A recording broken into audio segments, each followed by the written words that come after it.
sebuah kafe mewah di pusat kota, Annisa menghadiri reuni SMA yang telah lama dinantikannya. Ia datang dengan pakaian sederhana, blus putih, celana panjang hitam, dan tas kecil yang tak bermerek. Meskipun ia bisa saja mengenakan barang mewah, Annisa lebih memilih tampil biasa saja. Baginya, kesederhanaan adalah cerminan dirinya. Saat ia memasuki ruangan, beberapa teman lama mulai membicarakannya. Itu Annisa kan? Masih gitu-gitu aja gayanya, gak berubah sejak SMA, bisik Dina, salah satu teman lamanya sambil tertawa kecil. Iya, katanya dia nikah sama orang biasa. Kayaknya gak sukses deh, tambah Rani yang sibuk memamerkan cincin berlian barunya. Annisa hanya tersenyum dan menyapa mereka dengan ramah. Namun ejekan dan sindiran halus terus berlanjut sepanjang malam. Saat teman-temannya mulai berbicara tentang mobil mewah, liburan ke luar negeri, dan barang-barang bermerek, Annisa tetap diam. Ia tidak merasa perlu membanggakan apa yang dimilikinya. Namun puncak ejekan terjadi saat sesi foto bersama.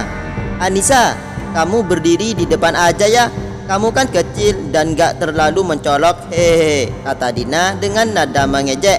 Beberapa orang tertawa kecil. Annisa hanya tersenyum.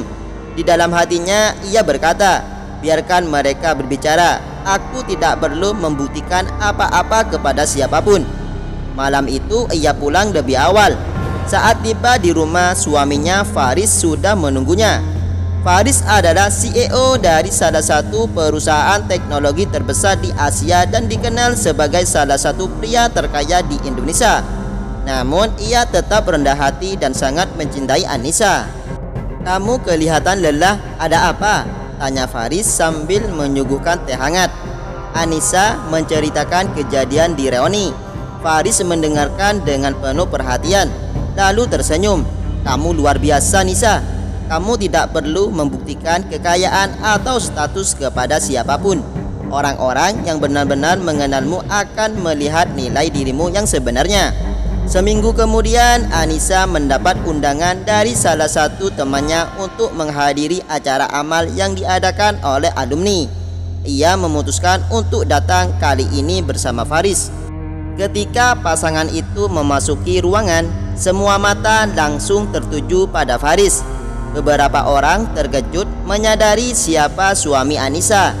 Mereka mulai membisikkan fakta bahwa Faris adalah salah satu pengusaha paling sukses di Asia.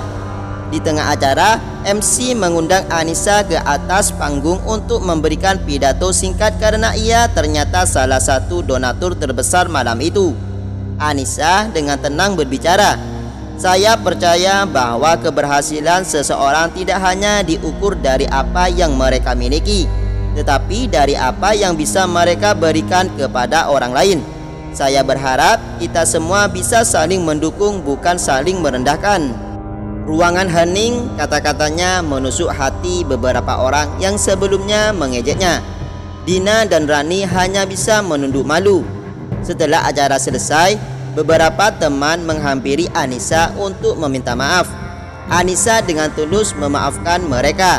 Ia percaya bahwa setiap orang bisa berubah jika diberi kesempatan. Setelah acara amal itu, hubungan Annisa dengan teman-teman lamanya mulai membaik. Dina dan Rani yang sebelumnya sering merendahkan Annisa mulai mengubah sikap mereka. Mereka menyadari bahwa selama ini mereka terlalu sibuk mengejar pengakuan dari orang lain tanpa benar-benar menghargai makna persahabatan. Dina bahkan mengundang Annisa untuk berbincang di sebuah kafe kecil. Nisa, aku ingin meminta maaf lagi. Aku sadar aku terlalu sombong dan sering bicara buruk tentang kamu. Tapi aku kagum sama kamu. Bagaimana kamu tetap rendah hati meski kamu bisa saja pamer, katanya dengan tulus. Annisa tersenyum lembut. Tidak apa-apa, Din. Aku percaya setiap orang punya perjalanan masing-masing. Yang penting kita belajar dari kesalahan. Sementara itu, Faris juga memberikan dampak positif di lingkaran baru tersebut.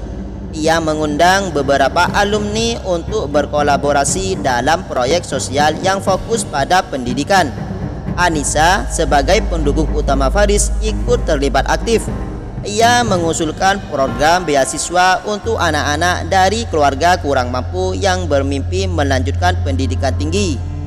Banyak dari kita yang diberi kesempatan untuk sukses, tetapi tak semua orang seberuntung itu. Kita bisa menjadi perpanjangan tangan Tuhan untuk membantu mereka, kata Anissa saat rapat perencanaan proyek. Proyek itu mendapat dukungan luar biasa, bahkan dari teman-teman SMA Anissa yang sebelumnya tak terlalu akrab dengannya. Dalam waktu 6 bulan, mereka berhasil mengumpulkan dana besar dan memulai pembangunan perpustakaan di salah satu desa terpencil. Pada hari peresmian perpustakaan, Anissa memberikan pidato kecil. Kita mungkin berasal dari latar belakang berbeda, tetapi bersama-sama kita bisa menciptakan sesuatu yang lebih besar dari diri kita sendiri. Semoga ini menjadi awal dari banyak perubahan baik di masa depan. Kisah Anissa dan Faris menjadi inspirasi bagi banyak orang, tidak hanya di lingkaran teman-temannya, tetapi juga di komunitas yang lebih luas. Mereka membuktikan bahwa kekayaan sejati terletak pada seberapa besar dampak yang bisa kita berikan kepada orang lain. 5 tahun kemudian, Anissa dan Faris berhasil mengembangkan program sosial mereka hingga tingkat nasional. Anissa menjadi sosok yang dihormati bukan hanya sebagai istri seorang CEO sukses, tetapi juga sebagai seorang wanita yang berdedikasi untuk memberdayakan sesama. Dina dan Rani kini menjadi relawan aktif di proyek-proyek sosial Anissa.